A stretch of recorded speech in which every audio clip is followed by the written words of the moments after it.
right, everybody. Thank you. Welcome back to another show of Finance Agents Live. This is a really big show for us. Every show is a really big show, but it's a really big show for us. First of all, let me say thank you to David Krantz, our special guest. Here, Thank cheers. you. Cheers. Thanks for coming on our show. David Krantz is our partner with Lantera. That's an exclusive partnership with us for real estate deals. But before I get into that cool stuff, I just want to take a moment to appreciate our new studio. I love it. You are the first to see our new studio. And I'm not kidding, I'm really excited about this. I hope that you see a big difference from the past. We got a better camera, we got better lights, we got better everything, and a better show. And I'm the first one on in the new studio today. That's right. David's helping us break it in. So anyway, about this, so this is David Krantz from Lantera. Lantera is our exclusive partner for real estate deals. So today we're going to be talking about real estate deals and Lantera, the opportunity, what it takes to get a loan with us, what it takes to qualify, if you're a referral partner with us, what are the terms and conditions, what kind of stuff do we need to see, and we're going to be digging into that. But again, before we get too far into this, I just want to mention that last night was first game of the World Series, and we're just south of LA, so we're in Dodgers country here. So I'm not unhappy with the first game. We had a good first game. What's your prediction for the World Series this year? Dodgers in 5, Justin Turner, Series MVP.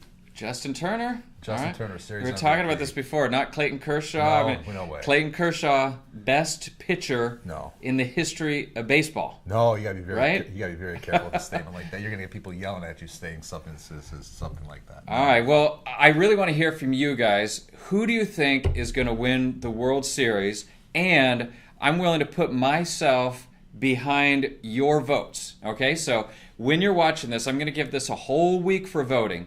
But when you're watching this, go to the discussion, not the live chat, but go to the discussion below and enter in who you think is going to win, if it's going to be the Dodgers or the Astros. And whatever team gets more votes, and it's probably going to be Dodgers because we all know the Dodgers are going to win, but whatever team gets more votes, next week on the next live stream where we're going to be talking about credit repair, another big partnership that we're launching, I will wear gear of the team that gets the most votes. All right? So by default, I think it's going to be Dodgers. I'm going to come Dodgers hat full. I'm going to become set up. But, and that's what I'm expecting to see votes for. But if I see more Astros votes than Dodgers, I will come in shame wearing Astros gear. So I leave it in your hands, the internet. I leave it in the hands of the internet. Let's see what they say out in Houston, Texas. That's right. We got a lot of people down in Houston that watch our show. We got a couple member offices there. We got a lot of agents. I mean, Texas is a great state. Even the people from Dallas, Texas, are rooting for the Houston Astros right now. Maybe. All right. Well, let's see. Anyway, I'll get on to the show, but I'm really looking forward to the discussion notes below to see what we get here. And by the way, I have notes. Oh, see, Marcy Green calling out for Dodgers. Thank you, Marcy. Oh, we already got 2 votes. Just so you know, you guys are voting into the live chat. Make sure to put it into the discussion area, not the live chat. But we got 1 vote for Astros from Tom and 1 for Dodgers from Marcy. All right, this is going to be good. I look forward to seeing what happens. I might, if it's 50-50, I'm going to wear half Dodgers. We'll pay air. If we get 50-50, I promise this. We will paint his hat. We'll paint his face. No. Half Astros, half Dodgers. No, because then somebody... I promise. No, then the staff will intentionally go in and make it 50-50. Right? We won't tell the staff. I don't know if we're going to keep it a secret. Anyway, all right. So back to the show. Get on with CRE. CRE stands for Commercial Real Estate. And it's a little simplistic to just call it commercial real estate. So how would you define CRE in the sense of what is it that you do? What kind of loans do you do? CRE encompasses really everything. It's real estate lending is what it comes down to. We call it commercial real estate because we do not lend to anybody that is a owner occupied in the home. Mm-hmm. So it could be a single family home. Doesn't mean that it has to be a big commercial industrial building. Like if you look at one of the slides that's up there now, you'll see that we've done single family homes. They just need to be non-owner occupied, and that qualifies them to be quote unquote commercial real estate. All right, so what's wrong with an owner-occupied property? Why wouldn't we be willing to do one the of laws those are I'm sorry to interrupt you, but the laws are very prohibitive from lenders such as ourselves to do loans to owner-occupied occupants. Therefore, it has always been our firm's decision to stay away from owner-occupied properties. Yeah, I mean, the reality is, guys, there's some ridiculous laws around mortgage lending right now for owner-occupied properties, and I get why it's there. It's there to protect homeowners, but it's gotten to a point where I had a friend who was a dentist who sold his practice, had $1.5 million in the bank, and he couldn't get a home loan because he'd sold his practice and now didn't have documented income when he had more money in the bank than the house even cost. So some crazy laws, but we got him a loan. We're not here to talk about how crazy the laws are. The reality is right now we are not doing single-family owner-occupied properties. But right now we have an example on the screen here that you can look at. It's a $1.5 million single-family residence. It was owned as an investment property, so it was not lived in by the owner. They came to us. They got it's not a $1.5 million. It's a $1.5 million loan. I believe the property was worth about $2.5. Yeah, $3.5 million. About $3 million, something like that. Got an interest-only loan, 12 months. Yeah, 3.5. It's right on there, free and clear. So the property is owned free and clear. They're able to get a loan. Generally, about 50 to 65% of the value of the property is available for a loan. That's what we're looking at. And on the bottom, if you're looking to get one of these loans, great. But if you're one of the 20,000 people that refer people to us for these types of loans, then you want to know what you get when you refer somebody in. If you're a standard agent with us, if you referred in this exact loan, it's a $7,500 commission. It's half of 1% of the total funding. And if you're a recruiter with us and you referred in the deal, then it's over $10,000. So it's 0.75% of funding, $11,250. So it's good money. How long did it take to close this loan? That loan took approximately 9 to 11 working days, which is probably pretty typical for most of our loans. What ties us up is we're waiting for other people. If I have a title report and an appraisal, getting it through underwriting only takes us a day to a day and a half. So we are always relying on other vendors. Even though we pay rush fees and expedited fees, we are dealing with properties that are sometimes in a rural setting, which will sometimes delay the appraisals to come in. But typically we're running, if you figure 15 full days, you're really on the safe side to get loans through here. Okay. All right. So what you could get from that is what we care about is the value of the property and that the appraisal supports the value of the property that you understand and that there's clear title, which means you don't have $1 million tax lien on this property, so we can actually give you a loan. And that's it, right? Now, if you go through the process, and we're going to go over the details later on, exactly everything we need, we'll ask for other stuff, we'll check credit, we'll check other stuff. But really what matters are those three things. What's the value? Does the appraisal support that value? And do you have a clean title? If you hit those boxes and you're not in the middle of remote Alaska in the Inuits or something, right? We had one. We had beachfront property in Alaska. In the middle of nowhere, no roads, I think. Okay, so that's the exception. But in general, value, appraisal, title, and we're good. All right, so Lentera, that is your brand. Tell us about Lentera. How long has Lentera been around? Lentera's been around just over a year now, and it's a company that came in to work with finance agents directly, to work with the member offices, and to take their deals and their real estate deals and to process them out and be the fulfillment portion for the finance agents brand. Right, so Lentera is exclusive to finance agents. If you want to go get a loan through Lentera directly, you got to be coming in through a finance agent or one of our member offices. So it's an exclusive partnership, and it's something we're very proud of. We launched it last August, I believe, and up until this month, we've done about $10.5 million in loans. And in this month alone, we might do just over $3 million. Over $3 million. So we're really starting to pick up the pace and volume. And I'd imagine we get to the point we're doing $10 million every month and potentially a lot more than that. So, but we're here exclusively for you if you're a finance agent or a member office. It's an exclusive partnership. So what are some of the criteria when you're looking at these deals? Well, really what I look at is I look at the property first. I look at the pictures of the property, and I look at the value of the property, and I look at the location of the property. Those are my main the main characteristics of us giving the loan is the property and the property value. And everything we base that around has to deal with the property. Once we are able to establish the true value of the property, is then we can determine how much of the loan to value we're going to make on that loan. Okay, great. And by the way, something new we're doing on this show is Darren, who is actually running the show, is going to be reading comments out loud into the microphone. I see some comments coming in right now. What are some of the questions you're seeing, Darren? All right. Well, we do have a comment here from Tom. He's considering or asking about what are the typical LTVs. I'm pretty sure we might get to that later, but just keep that in mind. Yeah, I mean, let's go ahead and go over it. So, loan to values is the if you're new to the industry, you got the value of the property. Let's say the value is $1 million. Loan to value is how much of that is available for a loan. So, if you have $1 million property with a $200,000 mortgage, and what's the LTV and how much of a loan can you get? LTV stands for loan to value. And what you do is it's a multiplier. I want to make this as simplistic as I possibly can. And typically what we do on our loans is we'll end up to 60% loan to value of a property. So if a property is worth $1 million, we'll give them a first mortgage for up to $600,000. It's pretty typical of where you need to be. 50 to 65% is the range. That's our range. But you should, when you're determining and looking at a loan, you should figure closer to 60% overall. Okay. And you're going to be fairly okay with that type of a number. Now, the people that I get the most pushback on that number from are the people that are in the fix and flip industry. Because, frankly, fix and flip is different. It's a whole industry in itself. And you got people coming in getting 90% loan to cost plus 90% of the actual rehab costs and other things.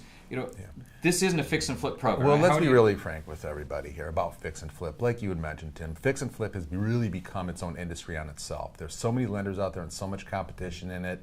Do you really want to compete and go out and make maybe a total of a gross a point or a point and a half on one deal when you can do a commercial loan and be in a niche and make a lot more money? And that's really what we've decided to do. Now, we will in certain markets look at fix and flip programs, but as a general rule of thumb, there's not that much money in it because it's such a competitive marketplace, and that's why we really kind of stayed out of it and go into the more niche, smaller commercial balance loans. Yeah, and from a different side, to be totally honest, we are a direct lender. That means we're putting our money or our investors' money to risk, and the fix and flip rates right now are nuts. I mean, Very you want small. to invest where there's no equity. When we lend, we want to make sure that the investors get paid back, that the borrower gets a good deal, the investor gets their money paid back, and if you're investing at something where it's 90% loan to value, I don't know how that ever pencils out. So that's just not something we really do. Right. All right, there's some more comments coming in, Darren? Just one. And do we loan in all 50 states? Right now we are looking at all 50 states. All right, now that's actually different from some of the other times we've done trainings. We're growing constantly. Some of the states are not going to be the same, right? Just like I said, remote Alaska, North Dakota, South Dakota, Tennessee.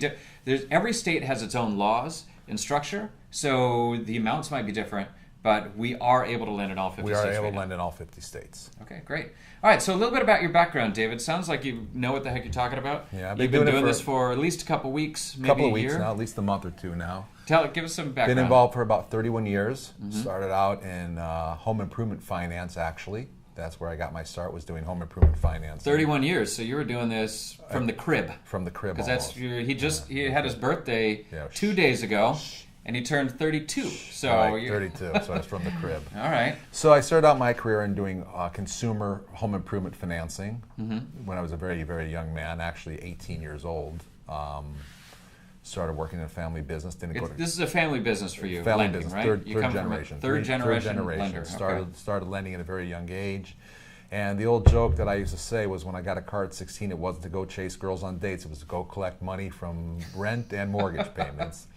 And the All old right. saying is, if you want to be in the lending business, you need to know how to collect first, and that's where I started as a collector. And Okay. just kind of How was built up that? from there. Is that I fun? got chased out of a few houses. Give me your most interesting story. I know I'm just springing this on you. Well, we went ahead and I've had a lot of them, but the one that sticks out in my head is we went ahead and lent a lady, an older lady, money to buy a solar system for her house back in 1986. Okay, and she stopped paying, and I had to go collect. Solar system. I didn't even know solar was big in '86, right? It was big. It's Really? the tax credits were big. Okay, Now this excellent. is solar hot water. This isn't solar energy to the Okay. whole house. Like heater pool or something. Heat your water only. Okay. And we gave her a loan, and she stopped making payments after like 2 months, and I had to go collect the payments, and she literally came out of the house with a broom chasing me, is one story. And then another, With a broom. yeah. What did you do? Did you just? I left. And then another story, it's funny I should mention this, we had offices in the city of Detroit, and we were very large lenders in the inner city.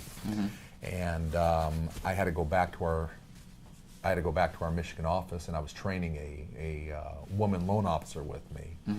And I had to go to the inner city to collect, and it was Friday afternoon, about 4 o'clock, and it was again another older lady that apparently stopped making payments, didn't know she still owed money, and I had to go knock on her door. Well, before I know it, she came spewing out a lot of bad words to me, and before I know it, I was surrounded by our whole neighborhood.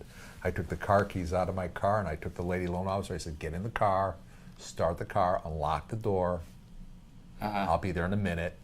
And then I drove down the street. And this is the day before really cell phones were really, where everybody had a smartphone. Right. I pulled the car over, went to a payphone. I called my father at the office in Scottsdale, Arizona, and I asked him if he didn't like me or something anymore. He sent me there to go collect for him. So those are two. But you survived at least. I survived it. So those are 2 collection stories, and I certainly have more than that. All right, good. Well, we'll leave it at that. Okay, so that's your background. So you've been in lending forever.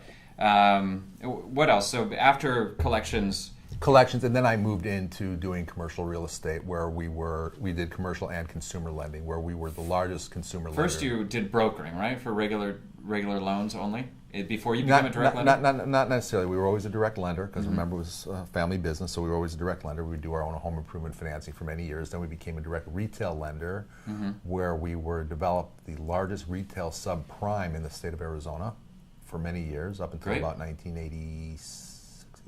About 90, maybe 92, 93, and we did sell those packages. We'd package up mortgages and sell them off into the secondary market. And I just built my business up over the years from all kinds of loans and seeing everything you could imagine out there. Great. So, looking at the current market, you've been watching it for 30 years. What's different now than 10 years ago? Well, 10 years ago. 10 years ago was pretty crazy. Yeah. So 10 years maybe ago that's a bad question. No, that's okay. 10 years ago, what year? 2017. 10 years ago was a free fall. I mean, everybody was very scared. No one knew what was going on. I think everybody thought the world was falling apart, which it was. I think we've settled down. I think we see now that we can overcome quite a bit of any type of diversity in our financial markets. When we went ahead and had that meltdown of 07, 08 market meltdown, the markets are hot. I mean, they've never been hotter. I mean, look at the stock market. I mean, it's only a matter of time before that thing flattens out. You think the market's hotter now than it was 11, 12 years? I mean, you could never be hotter than it was back then. It was crazy. Yeah, well, those prices, I don't know where the price points are in each state we're lending on right now, where they are in comparison to, but some of them are starting to creep up to those crazy numbers in certain states that we're lending into right now. Okay. Now, Darren, definitely interrupt us with questions. I see questions coming on. We are live, so what are some of the comments that are coming in? All right, so we did have AAA wanted to find out if it's a 60% LTV, so you need 40% down up front or at closing.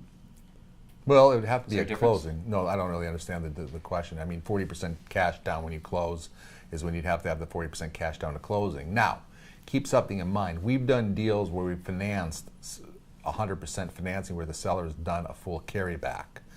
So depending on what state you're in, sometimes we will allow a seller carryback to carry the difference back where we'll do 100% financing. Do you understand what I mean by that, Tim? I do, but I want to make sure I'm going to explain it. So it could be a carryback, or you just get an amazing deal on the property potentially. No, it's got to be a carryback. Well, let's say you got $1 million waterfront property, because isn't this exactly what we did? $1 million waterfront property, and the person's able to buy it for $500,000, and they want to get a 100% loan. That's 100% of the cost they want a loan for without putting any money down at all.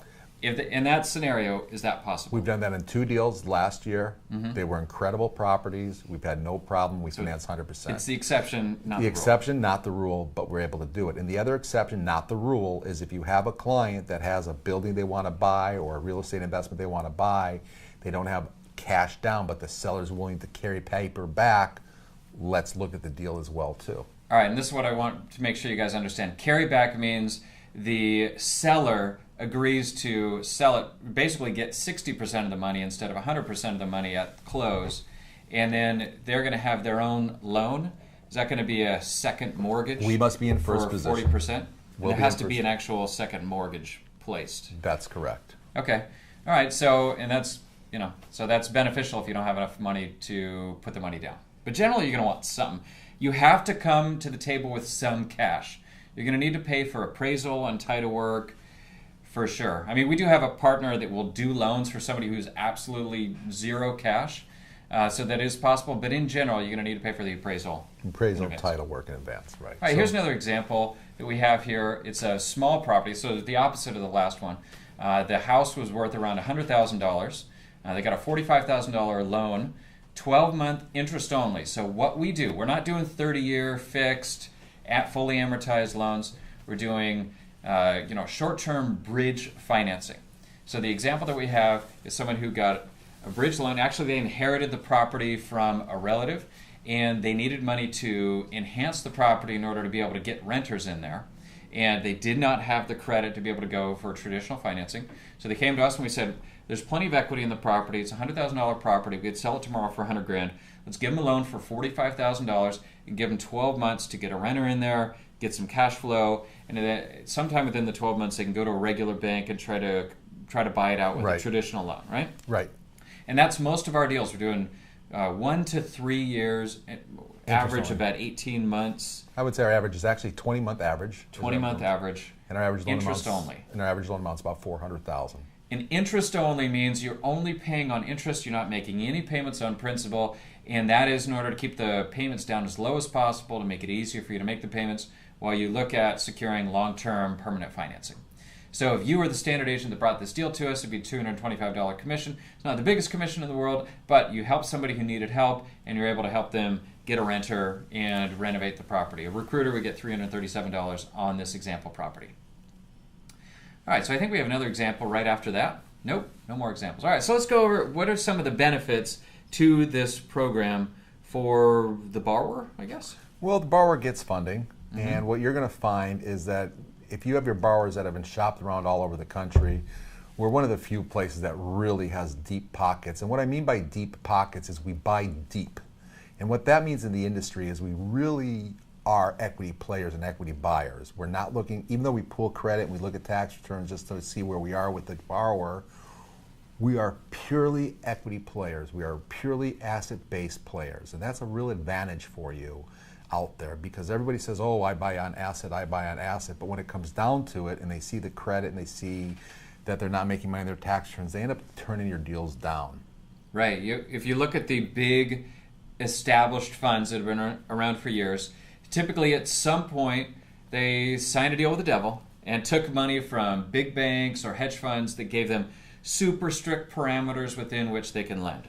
Even though they're generally asset-based, now they're looking at credit. They want somebody with a 650 plus credit or established rent rolls or all these different things, when we can look at it and just lend based on the value, which means you can have had a bankruptcy and get a loan from us, right? It doesn't matter. You just can't be in active bankruptcy right now. Well, you have to get approval from the trustee court, but we're not handling those at this point. And that's hard. You can be in foreclosure and get a foreclosure bailout, and that's for sure. We've done those. So a traditional lender wouldn't touch anybody in a foreclosure. I mean, understandably, right? But we're able to go out and make those exceptions when possible. So there's no personal credit requirements. We will look at credit. And for pricing. We do that to price our deals. Right. People can get better rates if they have good credit, but it doesn't disqualify you. And this comes up, we've had some people where we've asked for credit and we got pushback. They say, hey, I thought you were an asset-based lender and you're not looking at credit. Well, we're going to look. I mean, we're going to look at everything. We have to have everything in file, but it's not going to disqualify you. It just might keep you from getting better rates. That's all it is. It may stop you from getting our California 9% interest rate. Right. So bankruptcy okay, foreclosure bail it's okay, stated income is okay. Let's talk about that. We typically will ask for information on the lease if it's commercial property with lessors, right? Yes. And we will ask for tax returns. And again, the reason we ask for them, even though we say we're stated income, is it's really simple. We have a collection department, and we're going to rate these deals coming in. So if we have somebody that doesn't show any income with a 505 credit score, we know we're going to flag that account for our collection department. And it's just an internal way for us to know what our collection systems look like. It does not mean you're not getting your loan approved, that they're a 505 credit, or that they've had title issues. Doesn't mean a thing to us. How about no credit? How about international? They don't have an established U.S. credit history. Well, we've done that before, as you know. We've done it. All right. We had a couple from Australia that owned a rental property, and I think Ohio, nobody would lend them the money because they were You don't trust foreign Australians nationals. for Yeah. I'm just kidding. No, they were foreign nationals, I believe. No, they weren't foreign nationals. They lived in Australia and had a property here. They Right. had an investment property here, and we were able to grant a loan to them. Okay, great. And there's no use of funds restrictions except for the one restriction: you can't be using it for the house that you're going to buy to live in. Beyond that, though, some of the stuff that I've seen come up is people are pulling cash out of a property and they want to use it for all sorts of stuff. Sometimes the investors don't like that, right? So there can be restrictions on use of funds, or Use of funds has, if it's an owner-occupied property and you're using the money for your business only, we will lend you money. If it's an owner-occupied business purpose loan only, we will lend you money if it's a straight business purpose. But 50% of what you take out, 51%, I'm sorry, of what you borrow from us must go into your business account. So, for example, if I make you a loan for $100,000, 51,000 of it must go into your business account. So you must be self-employed, have a business account, and that 51% or more of the funding must go for business purpose. Okay, great. All right, so here we have another example. It's a commercial. Now, look at this. Is this a commercial strip mall? Is it that entire building, or is it just a unit? It's the entire building. It's the entire building. So that's $400,000 in funding. What was that worth? I mean, This was a pretty big purchase for building. $700,000. It was a purchase for It was a $700,000. purchase. He had $300,000 down. He came to us. He had less than a week to close this deal because he did not have an appraisal. He only had what they call a BPO, which stands for a broker's price opinion. Mm-hmm. So what we did is, it was a purchase. We felt very comfortable with the broker price opinion. We felt comfortable that if he was purchasing for $700,000 from this bank, we felt, and he was putting in, I think, $300,000 down. We felt comfortable with the down payment. We closed the deal in 7 days. 7 days. So that's it. We could do loans in 7 days. So expect it. We just did another one for $1.8 million in less than that. Less than that. But it was a California deal. All right, but don't assume it's always going to be 7 days, because we have to do an appraisal and title work. The title alone sometimes can take 3 weeks. It's amazing. Depending what state you're located in and where your property is located, it could take some time. If I have a deal in a house, a single-family property in Dallas, Texas, I could have a prelim in a day. If I'm in Barraza or Clute, Texas, I could be sitting for 3 weeks to get a preliminary title report. We're Houston. All right, it might have been flooded recently, so there are exceptions that can make it take a little bit longer. But come to us with a good location, with an established appraisal, and funding can happen very quickly. Especially, that's one of the reasons we put together our own money, so we're not reliant on other people telling us that it needs to take longer. We have our own funds ready to lend now, and can fund in the right opportunities. Right. All right, so if you brought us this opportunity, would it be a $2,000 commission as a standard agent, which most of you are, or if you're a recruiter, it could be $3,000 commission. So it's a good commission. The person got the funds they needed, and they were able to buy the location. All right, so what are the things we need in order to review somebody for a loan? I know we already kind of went over this. What we said is just title and appraisal, but there's some more things we may be asking for. Sure, What are obviously. those things? Well, we need an application filled out with pictures of the property. Pictures are super important, right? I have to have them. And nowadays, it's so easy. Just with their smartphone, let them take pictures and send the pictures in. Get as many pictures of the property as you can, because we can make the deal, we can tell you whether or not we're interested or not based on pictures. So we need, an application and pictures of the property. Can you go back to that other slide for me real quick? Thanks. If the property is an apartment complex or a office building or any type of property that's producing any income, we need the leases in there. And if it's a purchase mortgage, we need what's called the PSA or purchase sale agreement. Okay, great. I see somebody coming on here knows you personally. Fanny Luster, is that right? Hi, Fanny. Nice to All see you. You see me. Thanks for coming on the show. All right. What's next? What do we got? Samples are good in pictures. Pictures are super important. I don't know if you're showing the pictures right now, but here are a couple examples of good pictures. And these days, pictures are super easy to get. Let's be honest. Most people have a smartphone. Most people can pull it out and snap. When in doubt, take 20 pictures. If you're not sure if it's a good picture, just keep snapping them. Send them all to us. We could take more rather than less. And if you have aerial plots, that could be good. So here's some good pictures. On the other side of it, this is what not to do, right? If you're inside and you got very limited views or something that can't give us a real picture of what we're looking at, we love to see our customers, but a picture of our customer doesn't help us know if we can get you a loan. So try to go back What else is bad about these pictures? Just we need a full There's picture. nothing good about these pictures. It doesn't tell me anything. It doesn't give a good, clear shot of the outside of the building, and the inside of the building just looks real sloppy. We get a lot like this. We get some crazy stuff. You coming guys in. got to remember something. What we're trying to do is if you have a deal for a couple $100,000, $400,000, $500,000, whatever it is, remember something. We're all trying to make the deal. So remember, if you go to sell your car, you're going to wash the car through the car wash first and clean it up before your potential buyer comes. Same thing here with the pictures. Pictures tell 1,000 words. This is your first opportunity to sell a deal to us, so make sure these properties are, or these pictures are really good. So when we're looking at them, we can move this through the system and give you a real quick answer. Okay, great. All right, so what are some of the requirements and restrictions for the program? Well, What's the FICO requirement? we don't have a FICO requirement. No FICO. You can have absolutely no FICO at all. You can be from Australia even. You can be from even Australia. Australians. Even Australians get loans from us over here. All right, sweet. Time in business is not a relevant factor for us. You don't need to be in business at all. We can make a loan to you to go in business if you wanted. Okay. You have no annual gross revenue requirements. You can have a bankruptcy as long as it's discharged. You can have judgments and liens as long as they're in payment. Sometimes the loan, when you distribute it, will actually pay off some of the liens. That's right. Right? Yes. If they're on the property. If they're on the property specifically. They have to be paid off if they're on the property. You can have a credit partner, but there's really no such No thing. necessity- You no don't need necessity one. to it. So it's really a pointless question. This is secured lending in the sense that it is secured by the property 100% of the time. That is the thing that we care about. Doesn't matter what industry. You could be in the marijuana industry. You could be in the adult industry. All the stuff that would disqualify you from a bank, we don't care as long as, right? I mean, is there anything? No, that's it. Okay. All right. No militias with No full what? of guns. I No don't know. militias. There's got to be something. There's things that we don't do, but pretty much there's no blanket industry restrictions. Funding amount 100,000 to 5 million, really up to 10 million, but once you get in the bigger ones, we're probably going to want to syndicate, bring in partners. Right, we it's going to syndicate take a those little up. bit longer, but we could definitely look at the deals.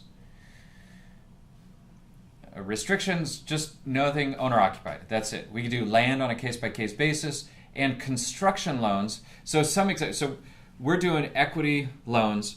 The things that are different from that would be raw land, fix and flip, and construction. Those are all separate industries where we can look at them, but that's not our main thing. Yeah. So we're happy to look at them, but And I will tell you, let's add Florida to that list of construction loans as well too. So Arizona, California, and Florida will look at construction loans for you in those 3 states, and we can be competitive for you in those 3 states. okay. And that's why we've selected those 3 states to be competitive. Other than that, I can't promise you that we can do really anything competitive for you Yeah, in we those got states. a question. So, what are the interest rates on these loans? Well- Typically. Okay, typically, we just did a deal in California at 9.5%, but that's because it was a California deal and it was up in a beautiful area up in the LA County, and it was a 50% loan to value, and the market drove the rate down. Our rates in the state of California and Florida are going to start at 9%. Anywhere else across the country, they're going to start around 11.95 and go up from there depending on what their credit score is. So what's the max range? You looking at 9 to 19 or 9 to 15, 9 to 16. The smaller the deal and the worse the credit, the higher the rate. The smaller the deal, the worse the credit, the higher the rate. Okay, yeah, that makes sense. Just like regular lending, and you might be used to traditional. Say, I'm going to go to the bank and get a 4.5% interest loan. That's 100% different than what we're doing with private investors. The rate's got to be higher to cover the risk because we're doing deals that the banks will not do. Right. So it's a direct correlation. All right, so let's go through the funding process. We're going to try to go a little quick here just because we're going a little bit long. But first of all, funding process. First thing is we need to see your deal. If you're a finance agent with us, then go out and market, use your links. There's a number of different ways you can get an opportunity to us.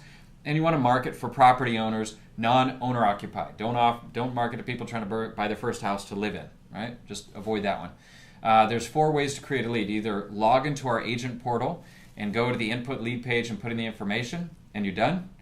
Or you send out your marketing link, which is right on your dashboard. That you send your link to somebody else, they fill out the form, it comes into us, you're done. Or email information if you have an app, or property pictures, or more details. Make sure to send it from the email that you use to create your agent account. Send it to lead at 24-hour approvals or CRE at 24-hour approvals if you have an attachment. If there's no attachment, it'll get rejected. So if you don't have an attachment, you just have a name, send it to lead. And then, we got another question. And just to point out, send it once to that email address, because if you send it a second time, it'll create a new lead and a new instance. Yeah, good point. We had somebody recently who sent, 10 emails in a row, each one with a different attachment. No bueno. All right? That creates 10 different leads on your system. Please don't do that. Put all the attachments into one lead. If for some reason you miss something, package up, put everything into a second one and send it once, and at least there's only 2 leads and not 10. If you're one of those people who scan 40 pages as individual JPEGs and you want to send, we've had a lot of people that don't do that, please. Anyway, that's the third way to create a lead. Fourth way is, if you get confused, just give us a call, log into the agent account, your agent portal. Right on the top is your rep's contact information. Call us in and we can help you with the lead. Those are the ways to create the lead. So get a lead into the system. Once it's in, then your sales office, the member office you work with, they'll take over, and their responsibility is just get an app. If you didn't already give it to them, get an app with pictures, make sure the client is really interested in a loan, and they'll get that into the system. And at that point, David and David's team at Lentera will take over. They will establish contact with the client. They'll go over the terms of the offer, of the deal, find out what they're looking for, make sure it's something that can actually help them. And if so, they'll continue through the process and do the rest. And we'll go through all the steps here. So you may be thinking, what's in an application? I believe we have a sort of a high-level shot of the application. It's fairly simple. If you could pull up that picture, Darren, so everybody can see what the application looks like. It's 3 pages, and it basically asks for information on the borrower, information on the property, and then background information on the borrower's financial situation. We see a lot of people that sort of skip big sections in this, and I get it. You're busy. You want to get moving as fast as possible. If you are in a hurry, then fill the darn thing out, because if you skip sections, what do they say? Shortcuts cause long delays, right? You skip things, it goes to the member office, comes into us, we got to go back to the member office, come back to you. Next thing you know, you lost 3 days and you're in a hurry. So don't skip the personal financial statement. Don't skip the section where you tell us about different properties. Maybe the one property you're looking at, the loan to value doesn't work, but if you have another property, there's some way we can combine it. Who knows? More information helps. It's a really simple application. We condense this application to make it very simple for you, and we really do need these complete so we can make some quick decisions for you. And please sign it. That's the one thing that we cannot do it if you don't sign it. Even if you miss whole sections, at least sign the darn thing, right? If you don't sign it, we literally cannot help you. Okay, so the role of processing once it actually comes in, and this is the stuff that's handled by David's team, is they'll create a letter of intent and present it to the borrower. Once it comes back signed, they will order appraisal and title work, and hopefully that goes quickly. If we can shortcut it with the BPO, broker price opinion, instead of appraisal, we will do so. But it just depends on the state and the area whether or not that's available. And then in general, you're looking at about 3 weeks, as we discussed, 7 days in sort of best case scenario. Worst case scenario is as long as it takes for the borrower to do something, right? We got a comment. Question? So we've had several questions just pop in. Jeff wanted to know, what about a house, outbuildings, and land, small to mid-sized ranch as an example? Okay, house, outbuilding, and lands. In general, we could definitely do it. I think the question is going to come down to how much of the value is in the land versus the building. Because if it's 400 acres with a building, then the value is in the land, and that's hard. Right. So how would you talk about how you would look at a deal like that? Give me the question again. It's a ranchette? So it says small to mid-sized ranch. Need a little bit more information when you say small to mid-sized ranch. I mean, are we talking a Montana ranch on 4,000 acres? Or are we talking a smaller ranch? These are the questions we'd be asking. Do they live in it? Do they live in it? What if they live in it? It won't matter. It wouldn't matter because it's over 2.5 acres. So you could throw out the Frank Dodd rule. So we can make them a loan even if they live in it because it's over 2.5 acres. Okay. A ranch, just off the cuff, without listening to you where it's located or anything, we're probably talking 50% loan to value on a ranch. Is it a working ranch? Call me, 949-346-1217. Let me answer your questions directly because I have some specific questions for you. Great. Yeah, we're happy to talk to you. And if you have more details, put it in there, and we'll cover it if we think it's relevant. You said there were more comments that came in? So Tom wanted to know if there's any points added to these deals. Yeah, so what that question means, if he says, are there points added to the deals, he's asking, are there origination points that or any kind of other fees that the borrower would have to pay? And for sure, there's all sorts of different things that could be on here, all the normal stuff that would be on any loan. It's really going to depend on the borrower, the situation, the investor, how much that's going to be. And we go over that, but it could be anywhere from 2% origination to what? I mean, there's small deals could be, a lot higher. The smaller the deal, the more higher points could be on the deal, right? Right. And that's because the lenders and investors have costs, and they have to be able to cover those. Even if it's a small deal, the costs don't necessarily get less. They don't equal it. I mean, it costs us just as much to process $1 million deal as it does a $50,000 deal. Right. And sometimes those $50,000 deals are a lot harder than my $2 million deals in California. They're always harder, right? They seem to be. So yeah, there will be points and fees on there, and that's how we're able to pay out the finance agents and member offices that bring the deals into us. But we always try to keep it within reason in order to make sure to take care of the borrower. Okay. Joe wanted to know if we work with a realtor or agent. Yeah, I mean, lots of them, right? So if you're not a finance agent with us right now, we have over 20,000 people that are. But if you're not, you just go register financeagent.com, sign up as a finance agent, and then you can refer people to us. You'll get assigned a direct rep, and you can call and talk to your direct rep about your individual deals. We have lots of real estate agents that are signed up as finance agents. You don't have to go through licensing to be a finance agent. It just means you refer prospects to us, and we handle the funding internally. That's why there's no licensing requirements. So it's wide open. We can work with anybody. If you're allowed to work with us, we're allowed to work with you. Okay. And final question was, what if this is a project for myself? Does this apply to me? Yeah, no problem. Sure. We made loans directly to finance agents. Great. They need to borrow the money directly. Yeah, if you are a person with a property with enough equity in it, you can get a loan, right? Okay. Great. All right. So this is an example, kind of an overview. It's a little hard for you to see probably, but of what a fee agreement or letter of intent would be, a term sheet that comes out. So somebody comes in, we review, we see if we can do the deal. We send out a fee agreement, tells them exactly what we believe we can do or what we're offering. And it goes through and tells them the rate and points and any lender fees, anything that's on there. And then the client will go through and sign it if they're interested. And if so, then we move forward and try to get the deal funded as quickly as possible. If not, sometimes there's some negotiation, but usually what's on there is what's demanded by the lender. So it is what it is, basically. All right, here's another example. Tell us about this deal. I remember this one. Beautiful restaurant. Oh, this is Wildwood, New Jersey. Mm-hmm. It's great. It's a deal up in Wildwood, New Jersey. It's a restaurant right on the, I don't want to say harbor, but right on the water up there. And I don't know It's got its own boat slips. It's got its own right? 14 or 15 boat slips in there, so he does a Nice. really big job in the summertime. He bought the restaurant. He was running it for a number of years, and the owners wanted to sell it to him. He bought it for about, again, another $700,000 or $730,000 was the purchase price. Mm-hmm. We lent him $400,000. We gave him an interest-only loan for 1 year, and the down payment on that is incorrect, by the way. He put about $300,000 down.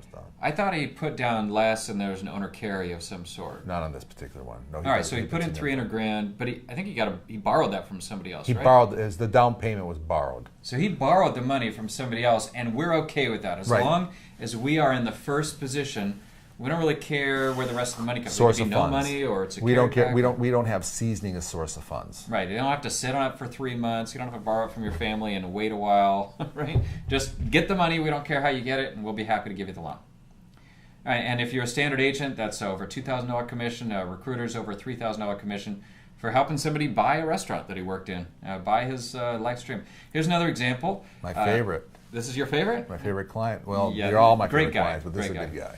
All right, so tell us about this property. Our client is in the mental health business, and he needed some money to buy another facility. And what he did is he went ahead and he has an office condo in North Carolina, and he put up his office condo in North Carolina. And what we did for him, which was an unusual case, again, this is the exception, not the rule. We did a 30-year deal for the guy. We did a 3-year adjustable loan, and then we converted to a 30 years, 27 years will be converted to a fixed rate. Okay, so that is the opposite of what I see in normal. My understanding of normal mortgage lending is you get a fixed rate for say 5 years, And then it it adjusts. becomes adjustable. You're saying it starts adjustable And then and it becomes converts to a fixed. fixed. Right. That is weird. Yeah, but Right? it becomes fixed at that rate in 3 years, so it's So okay. whatever rate it's at after it adjusts for 3 years, then that's what it sticks at. Right. And how does it adjust? What determines the adjustment? I don't remember this exactly. all right. It's usually like the Wall Street Prime Journal adjustment, Okay. or one of the bank rates. Oh, it's probably not going to be like this, but the property's worth $1 million free and clear. You got about a 61% loan to value on loan to there. value. If you were a standard agent that referred this person to us, that's over $3,000 commission. A recruiter over $4,500 commission for helping somebody save his business who got hit with some regulatory things. This guy, and then he was using the money to buy a new one too. Right? Yeah. Okay, we got some more questions. So Veronica wanted to know, can you fund 2 properties for the same person? Also, can you fund under a business name? Yes, and we prefer to. The answer to your first question is yes. We can fund to under multiple properties, and we prefer to fund to a business anyway. So the answer to your question, Veronica, is yes on both of those. So one person or entity could come to us and get 20 loans in a row, or and that's definite. What if you have 2 properties and you want to combine it into one loan, like a blanket? We've loan? done those. We do those all the time. We do those. So either way, either put them all together and get one loan. That's, I think, a little bit harder. Is that harder? Not for us. Doesn't matter. Not for us. Not for David. Us. Not for us. Everything's easy for David. Not for us over there. All right. So multiple properties, no problem. Business, awesome. Good. Is that it?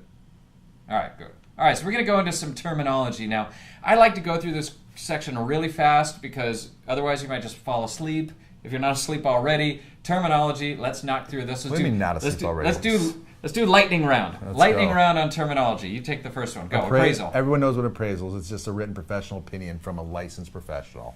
Okay. Broker price opinion, not a licensed professional, right? He's a real estate agent or a real estate broker, so he is licensed. So he's not a licensed appraiser, but he's He's in the industry. He's in the industry. And so appraisal takes longer, costs a little bit more money, but it tends to be more accurate. Broker price opinion is someone's opinion by definition. Yeah. And more times we need appraisal, but Right. broker price. All right, ARV, what's that? Just after repair value. You buy something that's worth $50,000, it's going to be worth $100,000 after you repair it.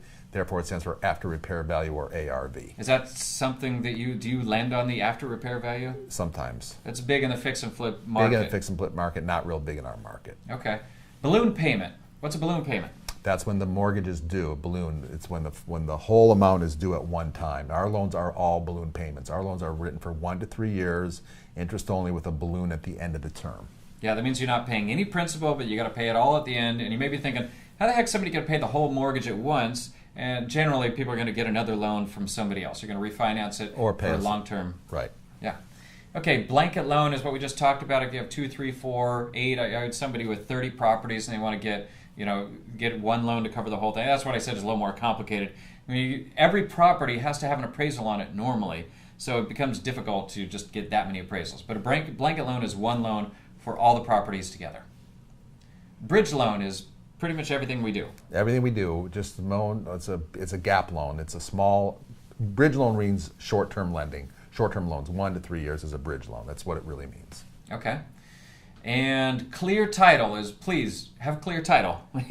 Clear title means we're allowed to give you a loan if you don't have a bunch of stuff stacked in front of us. Here's a question. If somebody comes in with a clear title and we give them a loan, 6 months later they get a tax lien. It's behind us. It's behind No, us? it's not. No? Tax lien from the IRS or property tax lien? Either one. I don't know. Well, property tax lien is always going to be in front of us. Always in front of us. Always no in matter front. what. Property tax liens are always in front. That's why we like to impound for taxes and insurance. Mm-hmm. But a tax lien will be behind us. So like an IRS or state tax. Behind us. But Okay. property taxes will always take precedence over us. All right. Clear title means we can give you a loan. Combined total loan to value is what you're doing if you're doing a blanket loan. Or no, combined total loan to value is if you have a $200,000 loan on $1 million property and you want to get an extra $300,000, your combined total loan to value would be 50%. That is the number that we care about, the total debt to the total value. Right. Right? Okay. Hard Right, money right, lender. right. So it's a terminology that I don't really like, but it's terminology that's used for people that are private lenders that use their own money to fund deals. These are people that make loans without using a bank, or these are people that... It's us. It's us. Basically, It's right? really us. Private money lenders. Private money lenders. It is It's what it us. is. It's who we are. We're hard money lenders. All right. Interest only means you're only paying interest payments. You're not paying anything on the principal. Seasoning. We don't really... Okay, we don't care about seasoning, and we do care about seasoning. We don't need seasoning on funds, but... If you just bought a house for $50,000 today and you tell me it's worth $1 million tomorrow and you want to borrow $500,000 on it, it's not going to work because we need seasoning for a property. Before we can use the value of a home, we need them, or a value of a property, they need to own it for at least 1 year. So before I use the value, let me explain that to you. You can go buy a property for $1 million and that's the value. Even though it may be worth $2 million, you bought it for $1 million, that's the value we have to lend on for the first year. After 12 months, whatever the appraised value is what we can lend on. All right, so this comes up a lot for people that are buying stuff at auctions, yes, or tax liens. Like if you're in Texas, you're one of those Astros fans. You know, the state of Texas has some pretty aggressive tax structures where if you owe $100 on taxes, they can literally take your whole property away from you and sell it to somebody who pays the back taxes. It's a lot more complicated than that. But if you buy a property for $100 and you tell us it's worth $1 million, it's going to be hard to get that loan until you've owned the property for at least a year. And we want to make sure that there's not some crazy problem with the property, which is why you got it for so cheap. It's just protecting our investors. All right, subordination. We don't do it, right? What is subordination? Well, subordination is, let me give you an example. Subordination is where maybe there's a lien on a property for Wells Fargo has a home equity loan with John Smith. We're trying to get a loan on it or a credit line. We'll ask them to subordinate behind us to go into that Subordination means if, in the case of default, who gets paid first? First position gets paid first. Second gets paid second. We only do first position. If there is other debt, we will either pay it off or it can subordinate. They have to subordinate, not us. So subordination means they'll release their lien, let us put our lien in front of them, is what a subordination is. Right. It's not really used at all very much in our office here. Yeah, most of the time we're just paying off any existing liens or loans in order to have one final loan. It's easier for the borrower to make one payment than 3 or 6 or 10. All right, here's, I think, maybe one of the last examples we got is another owner-occupied, or not owner-occupied, sorry. No, actually, that's incorrect. This is an owner-occupied business purpose loan. Remember what I want to be very clear on. You can be an owner-occupied home and I'll make you a loan if you're using the money for business purposes. This lady was using all the money she got for business purposes. We did a loan for $1.2 million for her. She owned a pharmacy? Pharmacy. This was our pharmacist. She owned a pharmacy up in near San Francisco area, actually in downtown San Francisco. She lived just outside San Francisco. The house was worth $2 million. It doesn't look like a $2 million house. I know you're looking at it from all over the East Coast, wherever you're out looking at it, but it is. It's California, right there. It is California. You got a garage worth $2 million out here. It's just crazy out here. So you got a $1.2 million loan. She used the whole thing for her business. She had some debt to pay off. She had a first to pay off, and the rest was going back in business. She got some real bad business She loans. got the right. She got those business loans. Right. I'm not calling anybody out, but if you get, there's some lenders out there doing super aggressive loans, business loans, collateralized by real estate that can be really expensive. If you have one of those, come to us. We'll pay it off. And help your borrower in a big way. With a much better loan. We had a client that was paying, actually one of the clients we listed here was paying $56,000 a month in loan servicing. Once he got our loan, his payment dropped to $5,300 a month. One payment instead of 21 payments a month. If you're in that situation, please call us right away. We want to help you. That's a horrible situation. We can get you out of it. All right, I think that should be about it. All right, costs and commissions. We had some people asking about this. What are the costs to the borrower? And pricing varies. It's across the board based on the situation, the credit, and really that's it.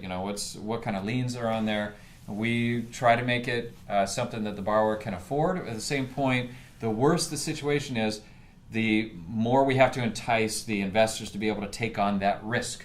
And it's just a straight correlation between risk and the risk appetite of the investors. And the smaller the loan, the more expensive it becomes, obviously. Right. But again, you will be very hard-pressed to find anybody in the United States of America, and I will say this on camera in front of everybody, to buy as deep as we buy. Right. All right. We do deals other people don't.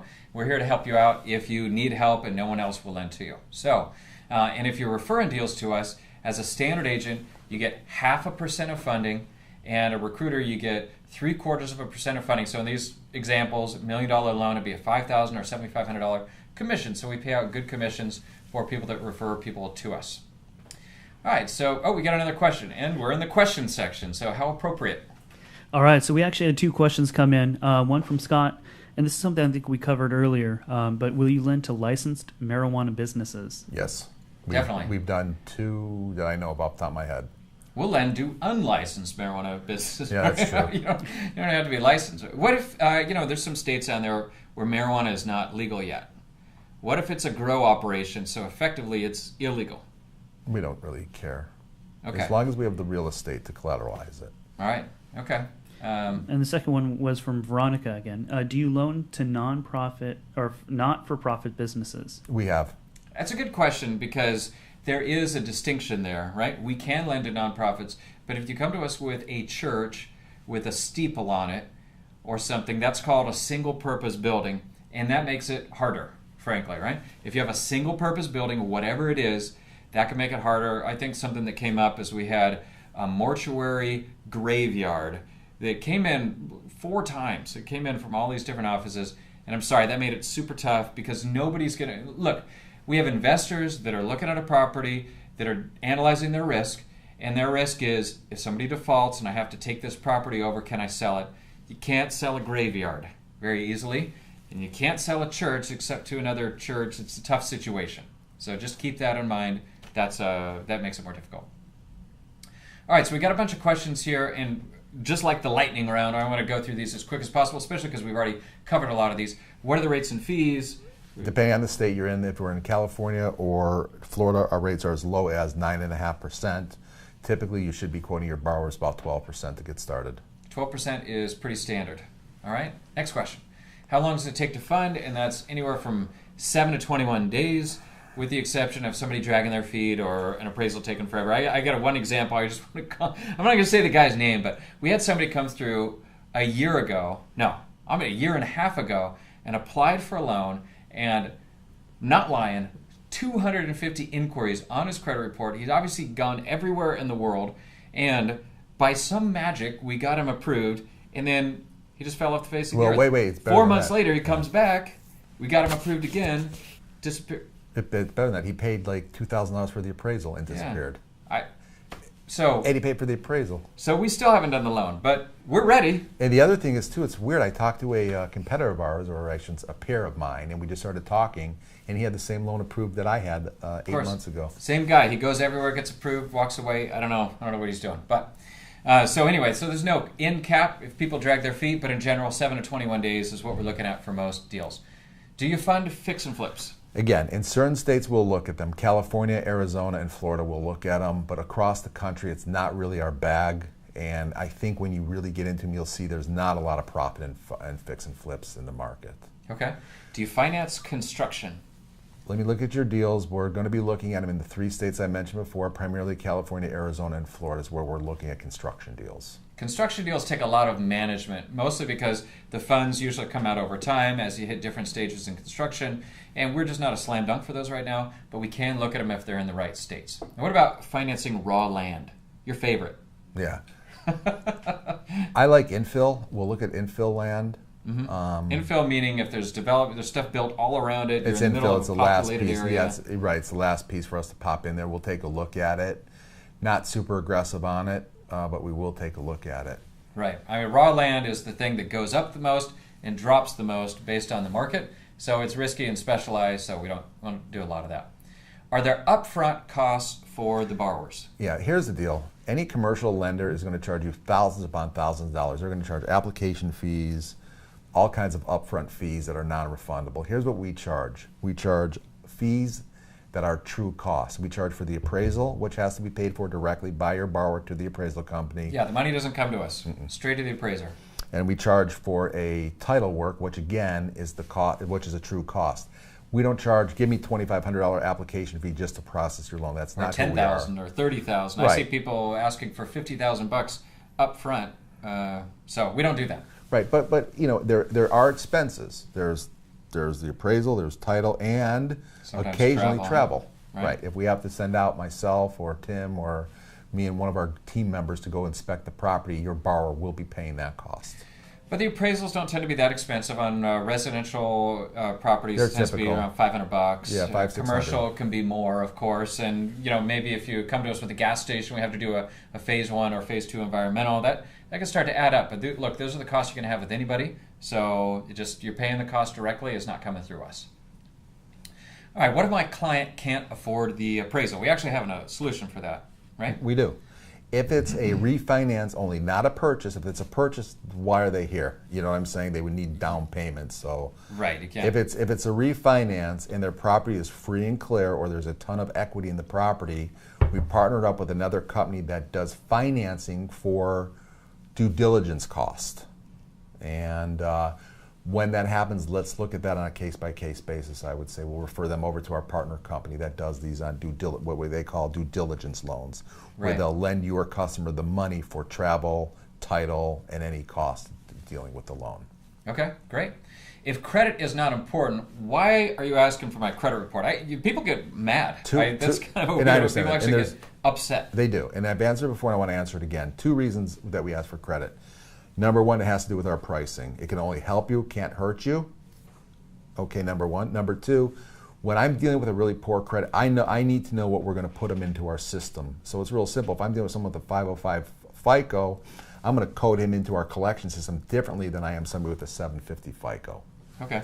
That's why we pull credit. And part of it is we have to have everything in the file. Even if it's not a key determinant of getting the loan, we got to have it in the file. If we have to sell the loan in the secondary market later or whatever, we at least have to have a file. So Right. That's what it is. All right, I bought my home 6 months ago, and now it's worth $200,000 more than what I bought it. Why are you using the purchase price? Seasoning, as we talked about earlier, Tim. Are there seasoning. exceptions? I mean, can people get around that? Yeah, you bet. How do you get around the seasoning? A super duper property. Okay. All There's right. some beautiful A piece of unicorn property. property. A unicorn property. And there's no then we'll wipe out the seasoning requirements. Look, we're an asset-based lender. We are here to make loans. We are here to put our money to work for us out on the street. We are here to do loans that make sense. So if we have a deal that's fully protected and it's going to protect ourselves, we're going to go to make that loan. We're not looking to turn it down. We have underwriting guidelines, we have our rules, we have our regulations, but let's be really frank with you, okay? The only way we collectively all make money is to close a transaction. So I have your best interest at heart as much as my best interest to close that transaction for you. So we will bend every possible way we can to make exceptions to get that deal to the closing table for you. So as Tim's Right. saying here, there are exceptions, and we have done deals that are totally different than what our underwriting guidelines and procedures tell us, only because the property was such a spectacular property. So you can throw seasoning requirements out the window if it's a spectacular property, if you would. Right. In the end, our most important asset are our investors, and we do everything we can to protect our investors, but we have the ability to understand what that is. We're not Bank of America where the government's going to bail us out if we go under, so we will be more cautious and take care of our investors, but that means we're going to be around for years and be able to lend on whatever it is that we need. All right, next question. Why are you asking for fill in the blank, this random piece of paper? Okay. I'm closing a loan right now where a gentleman's using a power of attorney to sign for his father. I have to see that power of attorney and run it by my attorneys to make sure they're comfortable giving me, and the title company, make sure the title company's comfortable with it. Why am I asking for various documentation? There's so many documentations that may mess up with the person's title on the property that the escrow company or title company may be asking for certain documentation to clear up any back liens or judgments that may show up on your borrower. Okay, great. All right, and why is the LTV only 50% or whatever, less than somebody wants? I mean, people often want more than they can get. We're a private money lender, and we're pretty much in the space and competitive. We're as competitive as really anybody out there when it comes to our loan to values. And what we must do is we must protect our investors with the loan to value. That's why our LTV's between the 55 to 65% loan to value. Okay. Can you finance a purchase for a pot farm? We already went over this, so definitely, no problem. No problem with those industries. We got a question. All right, so we have a few, and these are actually really good questions here. Better than the bad ones before.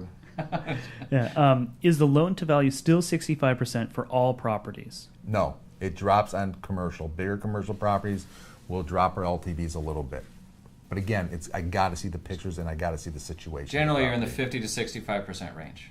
Okay. And what do we do with loans for over $10 million? We syndicate them out if we're very interested in them. And if they're over $10 million, they have to be perfect.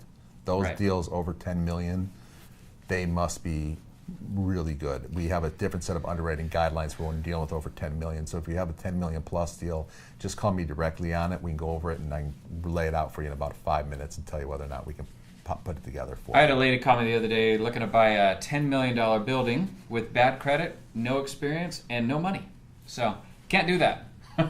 Always blows me away when I get those. And for the appraiser, do we choose the appraiser or can the borrower pick the appraiser? We have licensed approved appraisers that are on our list. We use national appraisal firms that are located in all 50 states. One of the firms we use is a company called Appraisal Nation. We call them, order it, and they sub it out to a local appraisal in your area. So to answer your question, the answer is no. We have to order the appraisal in our name. We have made exceptions, We have made exceptions. especially in really remote areas where it's going to take too long. But in general, we need to use our own appraiser. All right, well, that's it. Let's go ahead and wrap it up. So thank you, everybody, for coming on. I hope you enjoyed our show. I hope you enjoyed Well, our new thank you for studio. having me here. I like it. Basically sitting in our living room now, right? Yeah, I like it. David, I appreciate you coming on and lending us your 31 years of experience. And with that, we'll go ahead and wrap it up. Thank you, everybody, for everything you do. We look forward to doing a lot more deals together. Thank you.